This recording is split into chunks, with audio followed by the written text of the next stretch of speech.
G Suite d'entrada és un entorn tancat i molt segur, però sovint ens pot interessar treballar conjuntament amb altres centres. Això implicarà configurar la consola d'administració de la manera adient. Primerament anirem a la configuració del Classroom. Hem d'anar a Aplicacions, G Suite, Classroom i aquí a Configuració de la classe.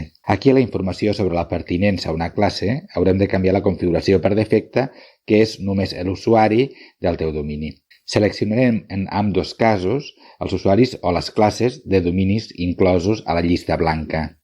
Accedirem a la configuració de la llista blanca i afegirem el domini del centre amb qui volem treballar. Aquest procés, perquè sigui efectiu, l'hauran de dur a terme amb dos centres.